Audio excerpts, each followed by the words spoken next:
उसकी पत्नी बोली, हम जो खा रहे हैं वह बाप बूढ़े की कमाई है। जिस दिन आप कमा कर लाओगी उस दिन मैं समझूंगी कि ताजा भोजन कर रहे हैं।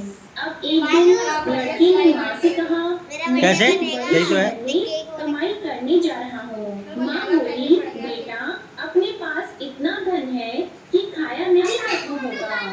माँ के मना करने पर भी बेटे ने स्वयं कमाने का दृढ़ निश्चय कर लिया और जाते समय पत्नी से कहा, मैं जब तक कमाकर बहुत सा धन घबराने लगी, कहीं मेरे पति पर संकट तो नहीं आन पड़ा। जल्दी से पड़ोस में गई। वहाँ पड़ोसन चौथ माता का व्रत और पूजन कर रही थी। पड़ोसन ने कहा, थोड़ी देर में आकर ले जाना। तो बहू ने पड़ोसन से पूछा, आप यह व्रत क्यों करती हैं? इससे क्या मिलता है? पड़ोसन ने कहा, चौथ माता के इस व्रत को करने से अन्न और लक्ष्मी मिलती है और अपनी मनोकामनाएं पूर्ण होती हैं। अब बहू भी चौथ माता का व्रत करने लगी। दीवार पर उसने चौथ माता का चित्र बनाया।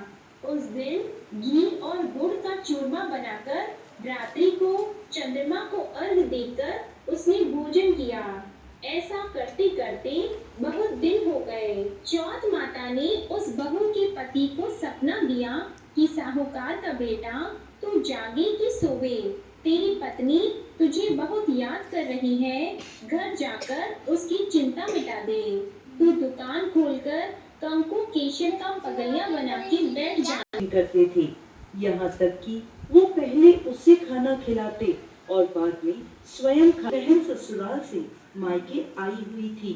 शाम को भाई जब अपना व्यापार व्यवसाय बंद कर घर आए तो देखा उनकी बहन बहुत व्याकुल थी।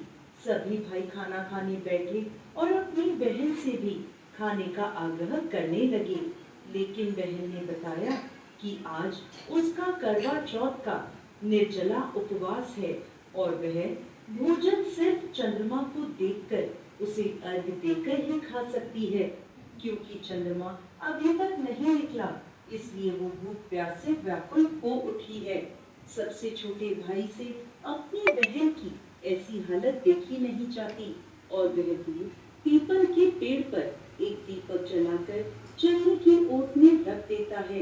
दूर से देखने पर ऐसा प्रतीत होता उदित हो रहा हो, इसे कि चंद्रमा उदय हो गया है, तुम उसे अर्घ देने के बाद भोजन कर सकती हो। बहन खुशी के मारे भाभियों के पास भागी भागी गई और कहने लगी, भाभी भाभी चलो चंद्रमा उदय हो गया, अर्घ देकर व्रत खोलते हैं। सभी भाभियां बोली, नहीं नहीं बहन, ये तो तुम्हारा चंद्रमा निकला है, तुम इसे अर्घ दे दो, हमारा चांद तो बाद में निकलेगा। बहन के कुछ समझ नहीं आया, परंतु भाइयों के कहने पर वो सीढ़ियां चढ़ चंद्रमा को देखती है, उसे अर्घ देकर खाना खाने बैठ जाती है।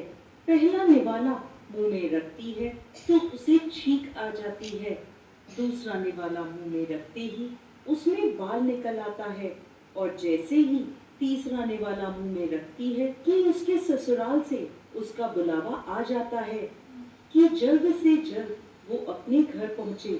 माँ बेटी को विदा करने के लिए बक्सा खोलती है तो उसमें काले और सफेद कपड़े निकलने लगते हैं।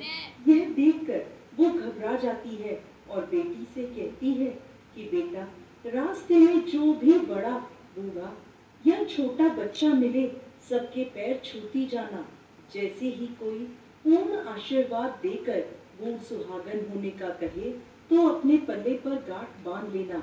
वो अपनी माँ के कहे अनुसार करती है, परंतु कोई उसे सदा सुखी रहो तो कोई सदा सौभाग्यवती रहो तो कोई पुत्रवती हो ऐसा आशीर्वाद देता है।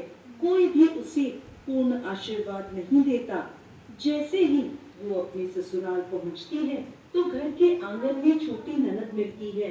वो छोटी ननद के पैर छूती है तो छोटी ननद उसे आशीर्वाद देती है, सदा सौभाग्यवती रहो, सदा सुखी रहो, दूधो नाओ पूतो फलो, बूढ़ सुहागन हो।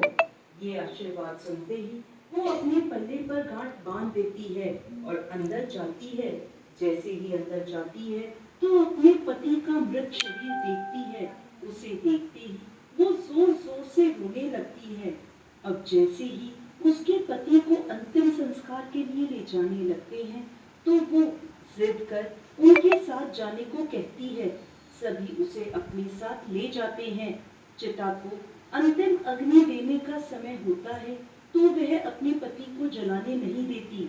परेशान होकर सभी लोग उसे शमशान में एक झोपड़ी डलवा देके शव को लेकर वहां बैठ जाती है और उसकी देखभाल करती रहती है। उसकी छोटी ननद रोज उसके पास आया करती और उसे खाना दे जाया करती थी और वह सुबह शाम अपने पति की साफ सफाई करती और उसके पास बैठी रहती। अब वो हर महीने की चौथ का व्रत करने लगी। व्रत करती, चंद्रमा को अर्घ देती और जब जोत करने बैठती तो चौथ माता प्रकट होकर कहती, करवा ले, घनी बुखारी करवा ले, भाइयों की प्यारी करवा ले। तो वह उनसे अपने पति की आयु मांगती तो हर महीने की चौथ माता उसे ये कहकर वापस चली जाती कि तेरा सुहाग हमने नहीं, सबसे बड़ी चौथ माता ने लिया है, तुम उन्हीं से अपना सुहाग वापस मांगना। ऐसे ही अश्विन माह की चौथ आई तो करवा उनसे कहने लगी, माता मैं 12 महीने से यहाँ बैठी चौथ का व्रत कर रही हूँ, अब तो मुझे मेरा सुहाग वापस लौटा दे। अश्विन की चौथ माता बोली,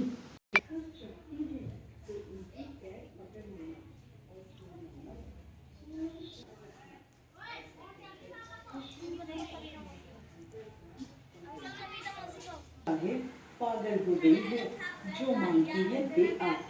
छोटी ननद सुहाग का सारा सामान लेकर करवा को दे आती है। अब वह करवा चौथ रखती है, चंद्रमा को अर्घ लग रही है देती और जैसे ही जोत करती है तो कार्तिक की बड़ी चौथ माता प्रकट होती है और कहने लगती है, करवा ले, घनी बुखारी करवा ले, 7 भाइयों की प्यारी करवा ले, दिन में चांद उगाने वाली करवा ले। उसने चौथ माता के पैर पकड़ लिए और बोली, माँ मेरा सुहाग मुझे वापस लौटाओ। ये सुन चौथ माता बोली, अरे तुझे सुहाग से क्या काम, तू तो बहुत भूखी है, नहीं बेटा गोदी में बैठ, प्यारी बहन है। इस बात पर करवा कहने लगी, नहीं माता, मुझसे बहुत बड़ा पाप हो गया, मेरे सुहाग को मुझे लौटा दो। मैं आपके पैर तब तक नहीं छोड़ूंगी जब तक आप मेरा सुहाग मुझे वापस नहीं लौटाती। यह सुनकर चौथ माता ने करवा से एक एक कर सुहाग का सारा सामान मांगा और करवा उन्हें सारा सुहाग का सामान देती गई। तब चौथ माता उससे कहने लगी, तुझे काला उंगलियों से नहीं, मांग से सिंदूर और इन सब को करवे में घोल दिया और उस जल से उसके पति को छींटा लगाया। छींटा लगाते ही उसका पति जीवित हो गया। जाते जाते चौथ माता उसकी झोपड़ी पर लात मार गई, जिससे उसकी झोपड़ी नगरी बदल गई। करवा के सब सुख आनंद हो गया। शाम को जब छोटी ननद भाभी के लिए खाना लेकर आई तो देखती है कि भाभी की झोपड़ी सुंदर सा महल खड़ा है। उधर खिड़की में बैठी करवा छोटी ननद के आने की प्रतीक्षा कर रही। ये तो राधिका से बड़ी छोटी है क्या? आवाज शक्ल मिल रही है इसकी। करवा दौड़ी दौड़ी राधिका कहाँ है?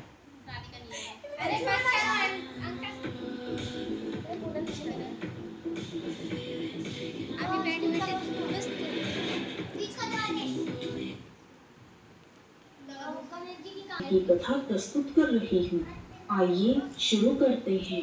बोलो गणेश भगवान की जय। माँ से कहने लगी, माँ गाँव के मेला देखने की। तो हेलो गाइस, हमारे घर पे करवा चौथ की कथा हो रही है। अब नाराज मत हो। जब वह जाने लगी तब ये उसकी देखिए। माँ ने उसे 2 लड्डू दिए और 1 घंटी में पानी दिया। माँ बोली कि 1 लड्डू और थोड़ा सा पानी गणेश जी को दे देना और दूसरा लड्डू और बाकी बचा हुआ पानी तुम पी लेना। लड़की लड्डू और पानी लेकर मेले में चली गई। शाम होने पर गांव के सभी लोग वापस आ बैठ गई और कहने लगी कि 1 लड्डू और पानी आपके लिए और दूसरा लड्डू और बाकी बचा हुआ पानी मेरे लिए। अब आप जल्दी से अपना लड्डू खा लो और पानी पी लो, ताकि मैं भी अपना लड्डू और बाकी बचा हुआ पानी पी सकूं। इस तरह कहते कहते पूरी रात बीत गई। गणेश भगवान सोचने लगे कि अगर मैंने यह एक लड्डू नहीं खाया और पानी नहीं पिया तो यह लड़की अपने घर नहीं जाएगी। इसलिए गणेश भगवान एक छोटे से लड़के के वेश में आ गए और उन्होंने उस लड़की से एक लड्डू ले थोड़ा सा पानी भी पी लिया।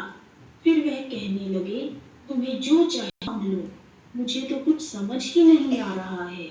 वह सोच ही रही थी कि गणेश भगवान उसके मन की बात को जान गए और उन्होंने लड़की से कहा, तुम अपने घर जाओ और जो भी तुमने अपने मन में सोचा है वह सब तुम्हें मिल जाएगा।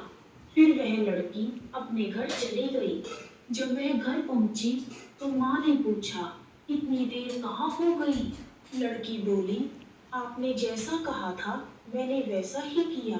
मैंने एक लड्डू और थोड़ा सा पानी गणेश जी को पिला दिया और दूसरा लड्डू और बचा हुआ पानी खुद पी लिया।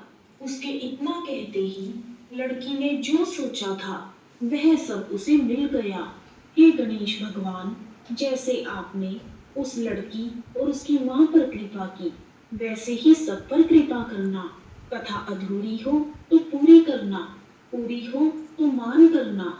बोलो गणेश भगवान की जय।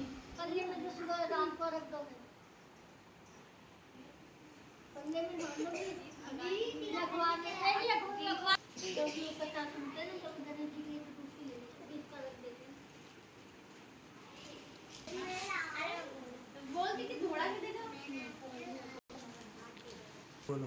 तो हेलो गाइस, ये जा रहे हैं रख देने के लिए। इंग्लिश कथा में सुन के हेलो गाइस। कथा सुन के ये ऊपर जा रहे हैं।